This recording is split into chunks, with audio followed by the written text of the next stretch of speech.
Hello everybody, it's me Skelton with another, a very special vlog chat for you.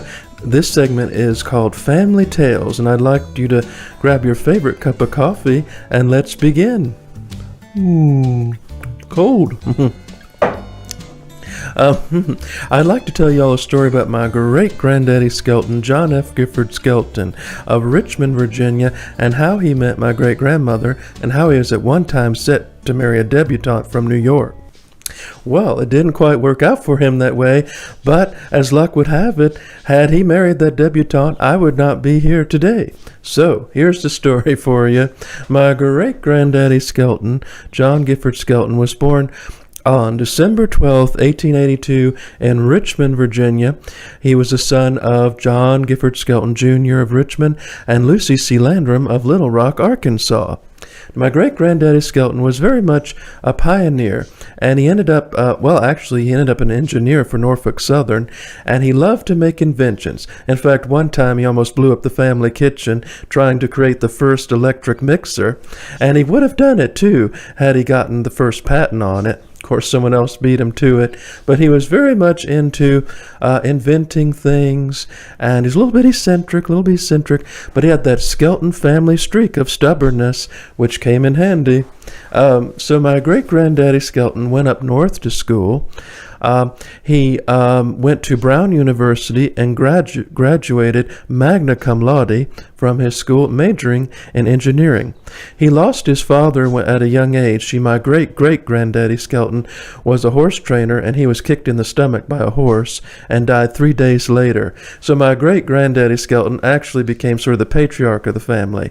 He had a sister he was very close to, and when she died very young. It really affected him for much of his life. He never quite got over that.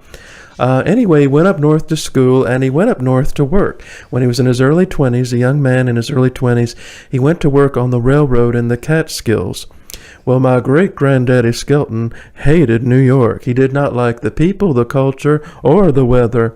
But as luck would have it, or misfortune would have it, he ran into a beautiful New York gal. Imagine that.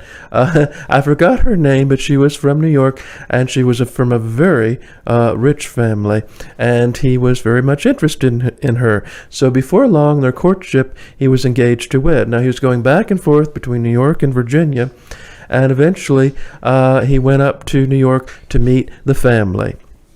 Well, they really liked him, they did, but they did not like Southerners. They did not like Virginians at all. And so one night, now this very stormy night, they were going over wedding invitations in front of the fireplace, and the debutante that he was engaged to, her father was very strict, and he was telling my great-granddaddy Skelton who he could invite and who he couldn't invite to the wedding.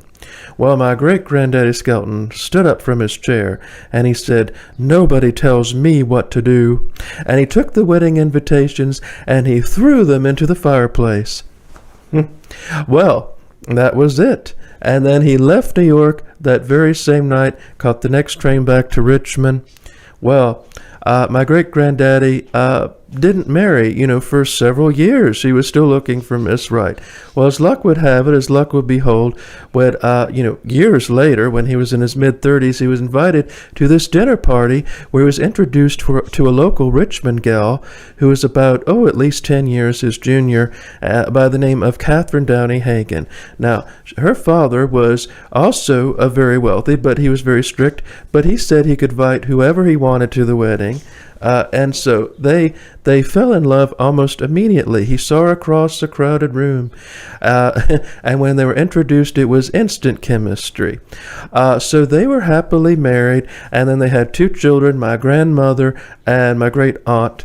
Now, their wedding wasn't picture perfect. There was a little bit of infidelity, and my great-grandmother sort of went a little bit insane in her later years, but they'd really had a love for each other.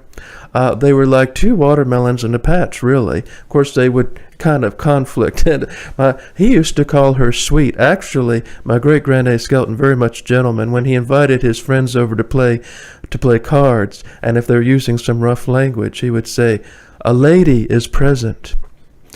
He used to call her lady. He used to call her sweet, because she really was sweet. and she was just really nice.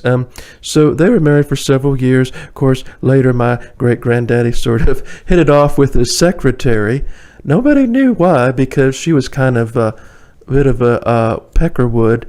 But anyway, he left with his secretary. Now, the family went through a whole bunch of financial trouble, of course, after the stock market crash of 1929. But that wasn't really it, because he was still much in demand for his inventions with Norfolk Southern.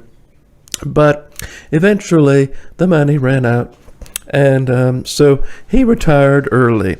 Now, my great-granddaddy Skelton died in October of 1959. His last words were, "Let's get up a game of bridge." And he just had a stroke and killed over and died. So he was buried in Hollywood Cemetery. In fact, I'll put the link to the family grave. You can find it on Find a Grave. Tells the whole story of my great-granddaddy Skelton. I think it goes to show, though, that little choices that our ancestors made really are important. If my great-granddaddy Skelton had married that debutante from New York instead of the girl from Richmond, I would not be here today. So you can thank my great-granddaddy Skelton for me. And I certainly do. I hope you all enjoyed this little tale. I'll be doing some more segments of family stories, mostly Virginia family stories. I have a rich ancestry here, and I'd like to share it with everyone. Now, folks, I do need a little bit of money, so if you'd like some more tales, feel free to open up your hearts and your wallets and give to my Patreon account. A little bit of money goes a long way, and I can increase production value, hopefully increase other things too, and get some more lighting. It's very hard. Paying for all this and paying for internet is not cheap. So thank you all for watching. Go to my website at meetskeltonsplace.com, and remember, folks, say a prayer for someone special today. Bye.